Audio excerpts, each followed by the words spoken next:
connecting you this hour to the COVID vaccine rollouts across Europe, plagued by fights over fairness, rumours over safety concerns and supply chain nightmares.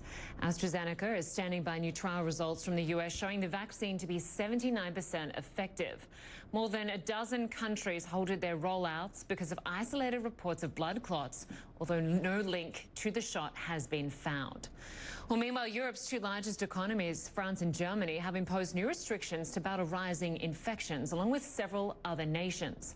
Crucial conversations are going on around the region. The German Chancellor facing questions about coronavirus measures in Parliament. She has rescinded an Easter quiet order because of massive backlash. Well, the UK Prime Minister is set to answer questions before a parliamentary committee there. We're going to be bringing you the latest from the region. Our Scott McLean is in London. But first, I want to go to Melissa Bell in Paris. Melissa, good to have you with us. So first I want to start on Germany, because obviously in the midst of this third surge in cases, a new lockdown was announced over the Easter period, but now we're hearing that the German Chancellor is walking back those restrictions, calling it a mistake.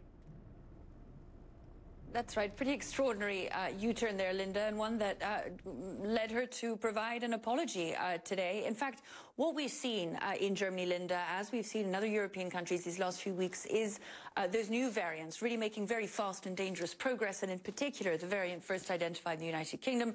For a few weeks now, it's been dominant in Germany, as it's been dominant in France and Italy. And of course, what that means is that you have a surge in new coronavirus cases, and because we know now that it is believed to be more dangerous, a surge in entries into ICU, health systems once again on the brink. Hence this announcement, a two-pronged announcement by Angela Merkel. First of all, that there would be an extension of existing measures. That, as I understand it, still stands. But that a 5-day hard lockdown over Easter, which had been announced, was then announced to be taken away as a result of a fairly tumultuous and very long meeting between Angela Merkel and state premiers. It appears that it simply wasn't practical. It wasn't possible at such short notice to put in place such a hard lockdown. So yes, a U-turn on that, an unusual apology from Angela Merkel, and once again many questions about what happens next and how Germany, like other European countries, can take on this third wave in a way that is sufficiently fast to protect their healthcare systems, Lynda. Right, and Melissa, of course, where you are in Paris, the French president there is saying the vaccination campaign and ramping it up is a national priority. But of course, there are major issues over the supply of the vaccine, and we've got the European Union calling for drafting emergency rules to essentially stop some of the export of this crucial vaccine. That's right. The European Union will remember back in January, in the middle of its fight with AstraZeneca, Lynda, over supplies or shortfalls in supplies, as the company had announced an export ban. Now, that was used one single time so far to stop 250,000 doses of the AstraZeneca vaccine being exported towards Australia. What we've seen today is the European Commission publish plans that must now be put to European leaders on Thursday and Friday at a European Leaders Summit. They would have to approve it, but the plan would be to expand that export ban mechanism, not simply focusing on companies and whether they're in breach of the contractual obligations they have with the European Union, as AstraZeneca was, the EU ruled, but looking also at the countries to which these vaccines would be exported, and looking at how their fight against coronavirus is going, how their exports of vaccines work, the question of reciprocity. That's at the heart of it today. So it is an expanded ban, and one that really targets countries rather than simply companies, therefore pretty controversial. Now, the EU is at pains to point out that, look, this is something that exists already in other countries. The United States, vaccinating Americans first before it exports its vaccines. The United Kingdom, as part of its contract with vaccine makers, ensuring that it gets its supplies first and ahead of other countries. Now, the EU really putting pressure on other countries to try and live up to what it believes has been its good record of being fair about its export. It points out that it's exported between February and mid-March 40 million doses of vaccine, including 10 million to the United Kingdom. It wants to see some of that reciprocity and intends by this mechanism, should it be approved by the EU leaders, to make sure that it happens, Lynda. Right. Melissa, I want to get the response from London on this. I want to bring in Scott McLean, because Britain obviously stands to lose the most as a result of these EU emergency rules, because it relies so heavily on the COVID vaccine that's being produced in the bloc. Yeah, so it certainly stands to lose. But look, the British government at last word is saying that they are still on track to offer the vaccine to everyone over 50 by mid-April and offer the vaccine to every adult in this country by the end of July, regardless of the supply situation. And that's because the UK has its own dedicated supply of the AstraZeneca vaccine that's being made in this country. It simply comes down to the UK made a much different deal with drug makers, particularly AstraZeneca, than the European Union did. They invested early on, and they invested heavily in this vaccine that was developed at Oxford University to make sure that it was manufactured in this country and made sure that they had a really solid deal with the vaccine maker to say, look, you can export this as long as you fulfill your contract with the UK first.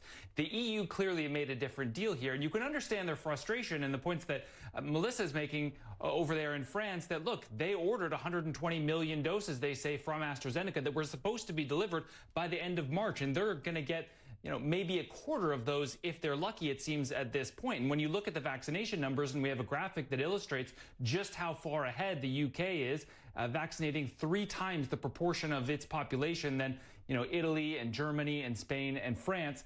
And so you can understand the frustration coming from Europe. The UK is in better shape either way because of this dedicated supply and because of the fact that they've already vaccinated most of the most vulnerable people in their society with at least the first dose.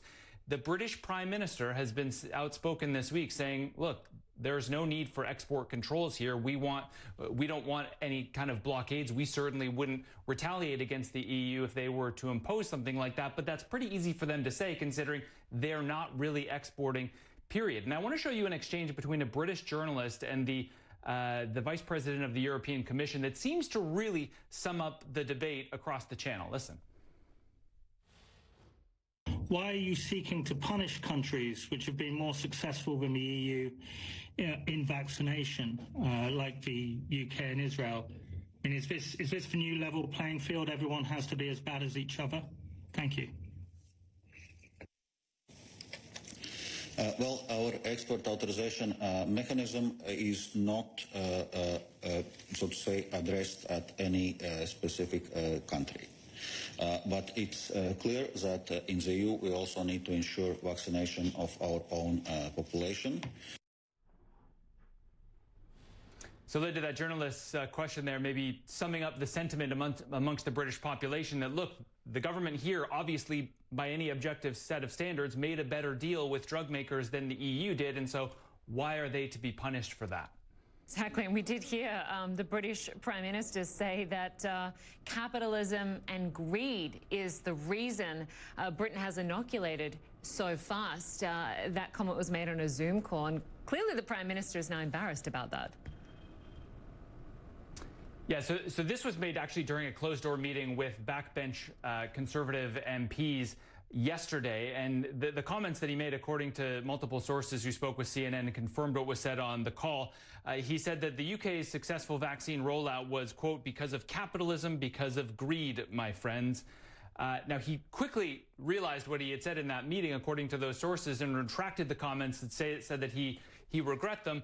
But now that they've gotten out in public, it is not a really great look for the British Prime Minister to have those out there. And the timing of this really couldn't be worse, considering the back and forth between the EU and the UK over vaccine exports. And so the Prime Minister seemed to have stepped in one a little bit here, Lynda. He has Scott McLean for us in London and Melissa Bell for us in Paris. Good to have you both with us. Thanks so much.